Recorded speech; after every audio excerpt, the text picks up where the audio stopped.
Hey y'all, Rajava the Ruler back with another one. Happy New Year's.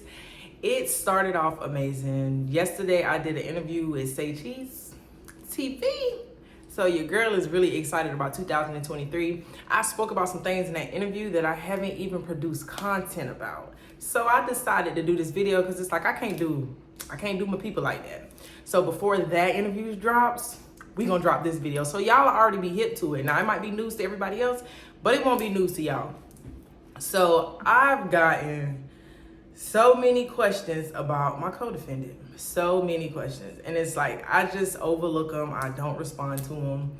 And I know y'all like, girl, like what's up? Like what's going on? So we are going to get into it. I guess we can just jump into it. So I graduated from high school May 29, 2010, and it was on my mother's birthday, even though she did not stay for the whole graduation because somebody had aggravated her and she ended up leaving. So she did not see me get my diploma on her birthday.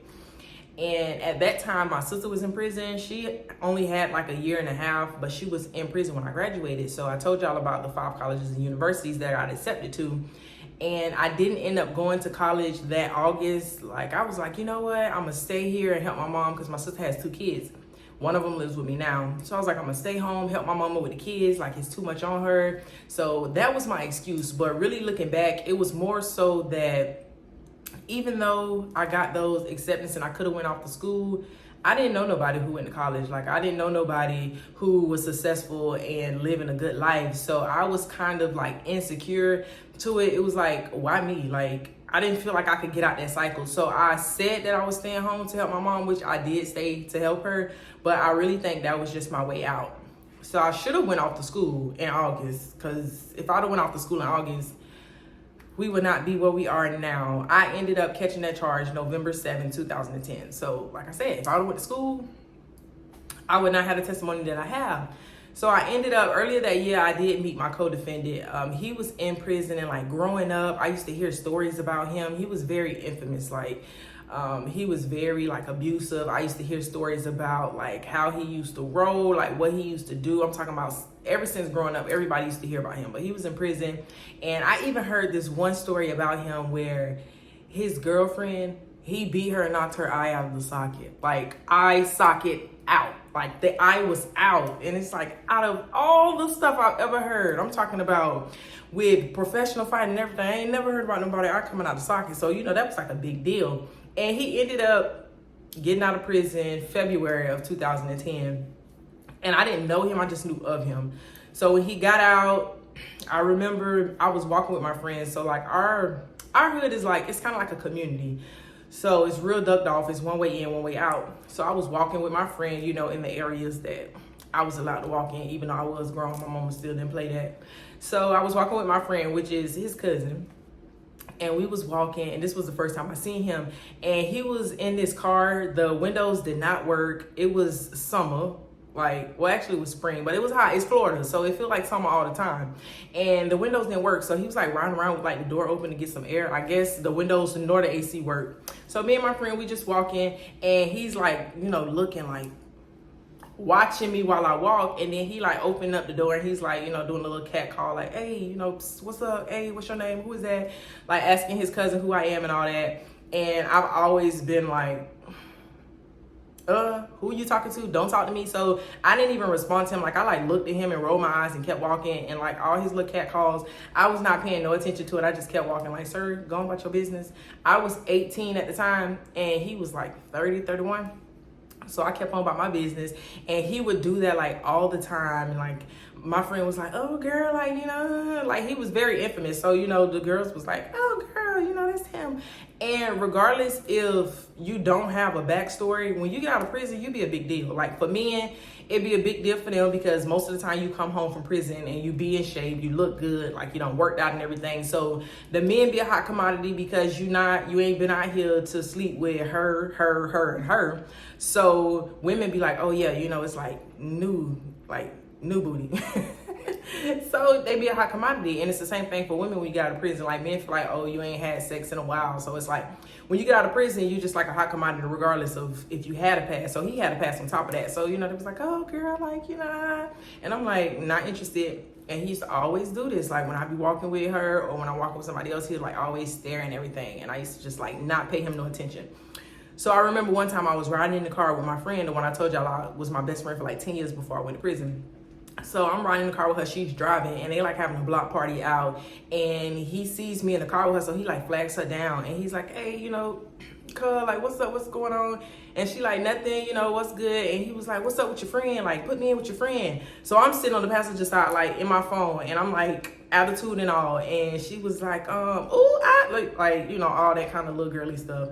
And he was like, man, put me in with your friend. And I was like, do not give him my number. Like, and she was like, I got you, and all this stuff like that. So we ended up driving off. I was like, listen, do not give him my number. So she was real crazy. We made jokes about it and everything. We was laughing. We went on about our business.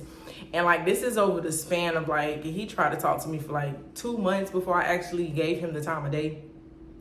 And he ended up, I was around my friend's house, who is his cousin.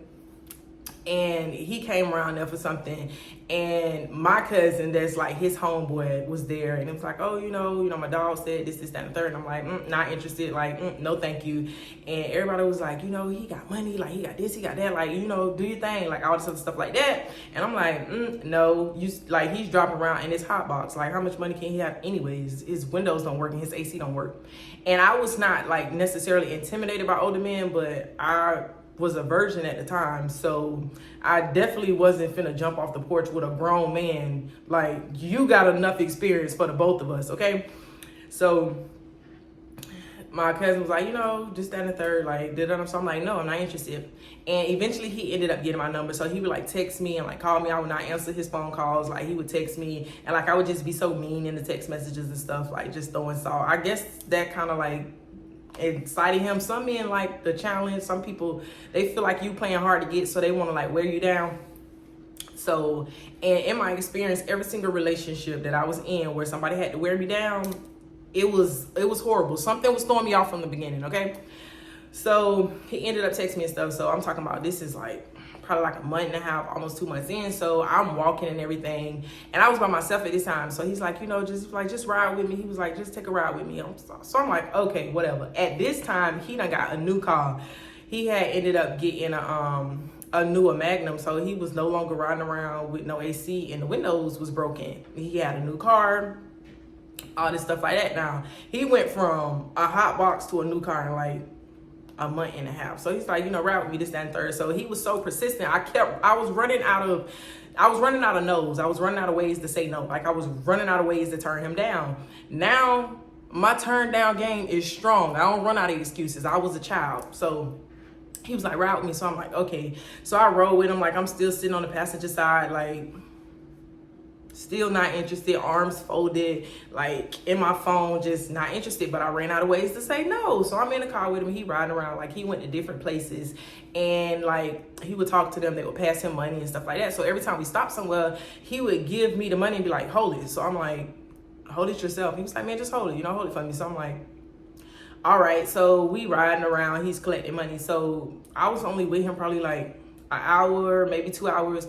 And when I was getting ready to get out of the car, he was like, just keep that. So I was like, what do you mean? He was like, just keep it. Like, that's for you. Like, so you can have some money in your pocket. So listen, I wasn't nice to this man. I wasn't sweet to this man. I didn't hug him. I didn't give him a kiss. I was in no way inviting at all. And like, he gave me that money. So it was like, at this point, it's like, I don't have to do nothing and you just give me money. Like, I don't have to, and you just giving me money. Like, this was new to me. And of course, I was a child. He was a grown man. So of course it was new to me, but it wasn't new to him. So after that, it was like, I started texting him back, you know, and I started answering his calls, and we started like hanging out more and more. Now, flash to the day we got arrested. So I was where he was at, and I was asleep. And he went to church that morning. It was a Sunday. I remember it was a Sunday, November 7th, 2010. And he came back in and he woke me up when he got back from church, and he was like, I need you to ride somewhere with me. Now, I already knew he was getting ready to ride somewhere. Okay. And anytime he rode somewhere, I didn't ride with him. And out of all the times we were around each other, I can remember, like, there was only a few times that I was with him and there was drugs in the car. Now, if they was hid, if they was like somewhere and he just didn't tell me about it, then I can't give an account for that. But for the most part, I was not around the drugs. Like, when he would go and do whatever it is that he did, I was not around. He did that on his own time. Like when we were in the car together, there wasn't drugs there. And if there was, like there was probably like a few times and he would take them somewhere, but it wasn't something that I was constantly around. It's not like I was in the kitchen cooking it while the music was playing. So I knew what he did, but I felt like that ain't my problem. That's your problem. Like, don't ask me to cook it. Don't ask me to cut it. Don't ask me to weigh it. Don't ask me to give it to nobody. Don't ask me to touch it. Like, that's between you and whatever you got going on. So he woke me up and he was like, I need you to take a ride with me. So I was like, no. Like, I was like, I'm tired. Like, no, I don't want to go. So he was like, the person that's supposed to go with me, which is his homeboy that I said was my cousin. And he was like, the person that was supposed to go with me, you know what I'm saying? Like, he bailed on me or whatever. So he's like, I need you to go. So I'm like, no. So that was like a crazy relationship. I ended up going, not by choice, okay? So I was in the car, but I was like, I'm not driving because the car was in my name. He bought me a car. And it was in my name. He did not have license. He still drove, but he did not have a valid driver license. So we get in the car and I was like, I'm not driving. So like, you can make me go, but I'm not driving. So I sat in the passenger side with a whole attitude. Like I napped most of the way. Like I was on my phone and all of this stuff like that. And like, there was no conversation. Like he was playing music. He'll try to like talk to me and interact, but I was like aggravated because I did not want to be there. So the whole way up there, like, I don't know if it was just me being paranoid or if it was actually what was happening, but I kept seeing so many police officers everywhere we went. Like when we was driving down, because we ended up going to Orlando, that's where he met whoever he met. And as we were driving, like it was so many police officers like everywhere. I don't know if I was paranoid or if they was really just like following us because they was everywhere. I remember we was, before we even got on I-4, like in the median, there was like 2 police cars. They was parked like this facing each other and they was standing outside the car talking. And it was like, I was like, every time I seen one, I was like, something don't feel right. Like, but I'm in the car, like, I'm like, this ain't got nothing to do with me. So even if they do pull us over, even whatever happened, this ain't got nothing to do with me. Like, I don't sell drugs. I don't have drugs. Like, I don't have no money. So that's between you and whoever it's between. And that's how I felt like dealing with him in that whole situation. I always felt like it didn't have nothing to do with me because it didn't. But I guess in the eyes of society, in the eyes of the justice system, in the eyes of the task force, I guess it did have something to do with me. I still to this day feel like that ain't have nothing to do with me. So we on our way up there and we get there. He goes into, we pulled into like this apartment complex. And no, I'm not going to give no details because I don't know who lived there and we ain't doing that. So we pulled into this apartment complex and he got out the car and I sat in the car and he went in there. I don't know who he met. I don't know what they said. I don't know what was exchanged.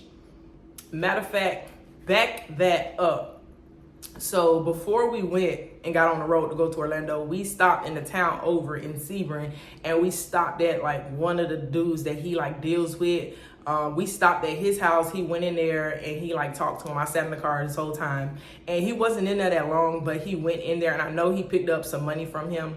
So I don't know if that was like money for them to go in together on the re-up, or if that was money that that man owed him and he was just putting it with his money for the re-up. I don't know how that go. I don't know if both of them had hands in that package and the person we stopped at, if some of that stuff that we got caught with was his, or if that was just money that he owed him. I don't know the logistics. I did not ask questions because once again, it ain't got nothing to do with me. So back, we are in Orlando and we're at the place. He goes in there and he talks to whoever he talks to, and he ends up coming back out. And I don't want to make this video too long, so I hate to do it to you. But I'm gonna have to film a part 2. All right, so this is part 1. Oh, Jesus. I hate to do it to you, but I got to do you a part 2. This video is too long, and I don't like, for whatever reason, I don't like posting videos that's too long. So tune in to part 2.